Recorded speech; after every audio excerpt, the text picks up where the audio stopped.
You so Thanks, much. Dave. Joining us now to discuss Chief Strategist for the Republican National Committee, the Communications Director, Sean Spicer. Sean, great to have you here with us. Thank you. So you just heard Rick Santorum saying he welcomes the discussion that Donald Trump has started about banning all Muslims from coming into the United States. Your boss, the RNC Chairman Reince Priebus, I'm not sure he welcomes that discussion. He's come out and said he opposes that notion.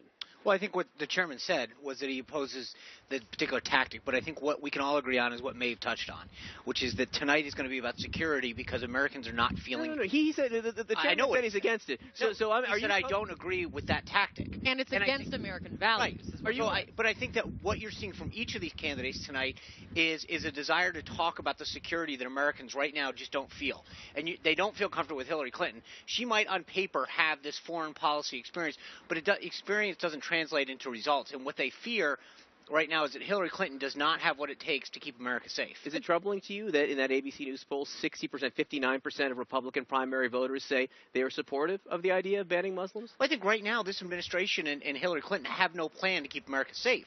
So what you're seeing is Americans clinging to Republican candidates that are out there talking about how they will specifically keep America safe.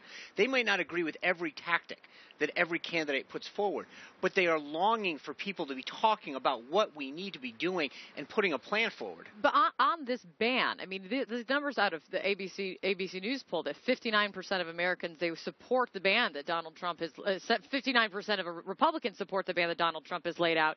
But then you also have party leaders, Reince Priebus, you've Paul Ryan. I mean, you go down the list.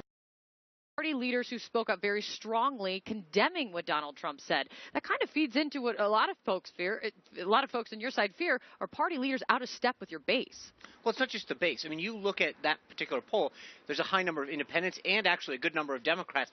There's just such a longing right now for any plan. I think that's it. It's not necessarily one plan over another. The problem right now is that Hillary Clinton has no plan, and Republicans are putting forward each of them in their individual plan. You heard Senator Santorum talk about his. Yeah. But each of these candidates is going to present it tonight. I guarantee you they're not going to all be the same. It's not some homogenous plan. But the difference is what Americans want is at least people thinking about how they're going to keep this country safe. So there'll be 9 candidates on the main debate stage. There will be an undercard with 4 candidates there. When do you think it's time to have fewer on stage? When do you think it's the appropriate time to winnow the field? Well, I don't think it should be our job or CNN's job or anyone's job to winnow the field. It'll be up to the voters. And right now, you look at the interest, even in the first debate, the number of viewers who are turning in are exponentially greater than you used to get on the main stage in previous cycles. There's a longing for continuing to understand some of these candidates, their visions. But you're also seeing a candidate like Chris Christie who went down, now's back up. Have we ever heard of that before? He was on the main stage, off the main stage, and back on the main stage? We've never had but you've never had it before. Oh, that's right. But I think that really speaks volumes to what our party has done to ensure that these number of candidates have an opportunity to have their voices heard. The number of candidates that have ever been on either party stage prior to the cycle was 10. We've had 11 on a main stage before. We had numbers as many as 17 at that first debate when you look at the 2 debates combined.